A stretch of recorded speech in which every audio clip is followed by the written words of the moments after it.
Bonjour à tous et bienvenue dans ce décrypteur. Aujourd'hui, on s'attaque à un sujet absolument fondamental. Pourquoi les outils technologiques qu'on utilise tous les jours sont peut-être le plus grand risque pour nos données privées. On va analyser en profondeur les frontières de la souveraineté numérique en se basant directement sur l'architecture technique d'un protocole vraiment fascinant, xpnv.com. C'est parti pour comprendre comment l'avenir de la confidentialité est en train d'être radicalement repensé. Souvent, on entend dire que le fameux chiffrement de bout en bout résout tous les problèmes. Mais posons-nous la vraie question. Est-ce vraiment suffisant si la plateforme conserve les métadonnées? C'est là qu'est le piège. Les grandes plateformes chiffrent bien le message, d'accord, mais elles opèrent toujours sur un modèle de garde centralisé. Elles savent exactement qui a parlé à qui, à quelle heure précise et depuis quel endroit. Et dans le monde de l'analyse de données, il faut bien comprendre que ces informations contextuelles valent souvent de l'or, bien plus que le message en lui-même. Alors, pour bien saisir ce qui se joue, voici notre plan de route. On va d'abord aborder la fin de la garde centralisée, puis on plongera dans l'architecture de XPNV, et on parlera du fameux sablier de la vérité. Ensuite, cap sur l'identité, avec les contrats intelligents, le véritable coût de la confidentialité, et on terminera par la souveraineté numérique en pratique. Une progression logique pour passer du problème de la centralisation à une solution technique totalement sans serveur. On attaque donc tout de suite avec le premier point, la fin de la garde centralisée via l'approche Web3. Il y a un vrai débat de fond aujourd'hui entre le modèle bien établi des géants de la tech et les alternatives émergentes et décentralisées. Et l'enjeu ici, ce n'est pas juste de la technique, c'est savoir à qui appartient réellement l'information. La documentation technique met le doigt sur un contraste saisissant. D'un côté, on a le modèle classique client-serveur. Un opérateur central relaie et stocke absolument tout. Le gros souci, c'est que ça crée un point de défaillance unique. C'est une cible parfaite, hyper concentrée pour les piratages ou les requêtes légales.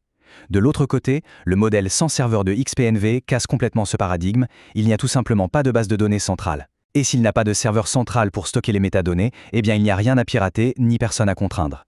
Ce qui nous amène à une philosophie hyper forte tirée des sources. Faire confiance aux mathématiques et au code immuable, plutôt qu'à la promesse d'une entreprise. C'est un changement total de mentalité. Au lieu de se fier à des conditions d'utilisation qui peuvent changer du jour au lendemain selon le bon vouloir d'un PDG, on s'en remet à la cryptographie et à l'immuabilité de la blockchain Stellar. Les mathématiques, elles, ne changent pas d'avis.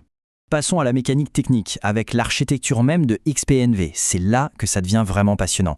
Comment fait-on physiquement pour sécuriser des échanges sans le moindre serveur central? Le flux du message de bout en bout illustre ça brillamment. Tout commence à la première étape, directement dans le navigateur, avec un chiffrement local ultra robuste, le fameux standard AES 256 GCM. Ensuite, étape 2, ces données sont encollées en base 64. Et pour finir, à l'étape 3, le tout est stocké dans un champ très spécifique, le memo_text, sur la blockchain Stellar. À noter qu'il y a une limite pratique de 26 kilooctets. Le point crucial ici, c'est que la donnée ne touche le réseau public qu'une fois transformée en un bruit indéchiffrable.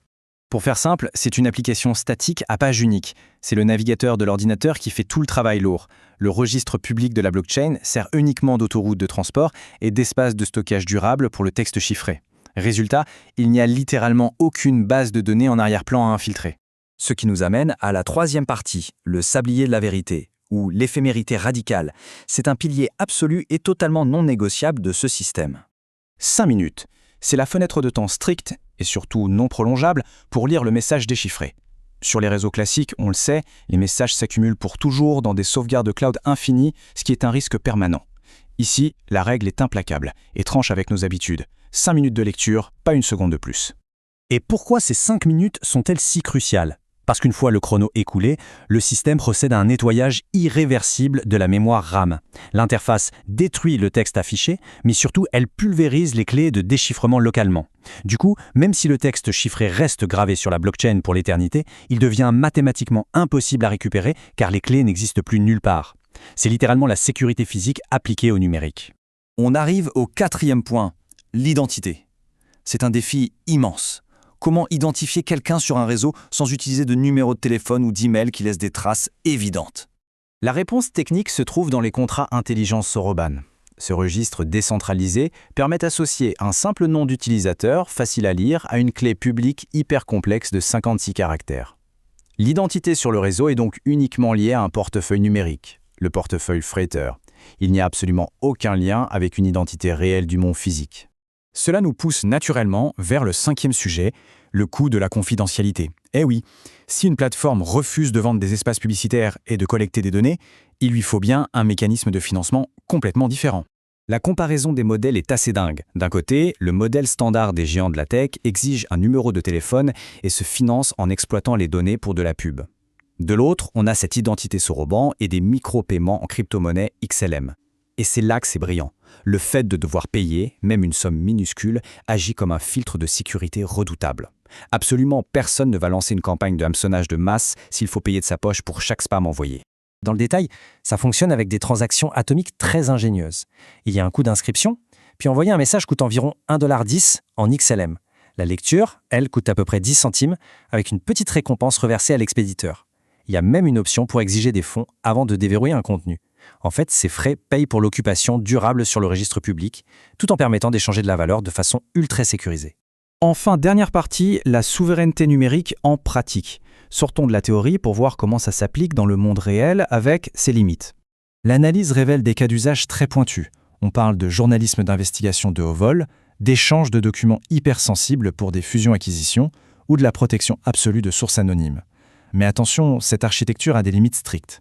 Elle est prioritairement conçue pour les ordinateurs de bureau, elle requiert obligatoirement un portefeuille Freighter, et avec les coûts par message, on oublie tout de suite les petites discussions banales du quotidien. Pour résumer, c'est vraiment la différence entre être locataire et posséder sa propre forteresse. Sur les services grand public, on loue un espace où un propriétaire central a le double des clés et surveille les couloirs. Avec XPNV, l'architecture numérique appartient à la personne qui l'utilise. La confidentialité n'est plus considérée comme une faveur d'entreprise, c'est une responsabilité purement technique et mathématique. Ce qui soulève une réflexion finale assez provocante. Si l'on considère que la confidentialité est un droit absolu, est-on vraiment prêt, au quotidien, à assumer la responsabilité technique et financière de détenir ses propres clés? C'est le grand compromis de notre époque. Choisir entre la facilité de se laisser guider ou exiger une souveraineté numérique totale avec tout ce que ça implique. Une question fondamentale qui mérite réflexion. À très bientôt pour une nouvelle analyse.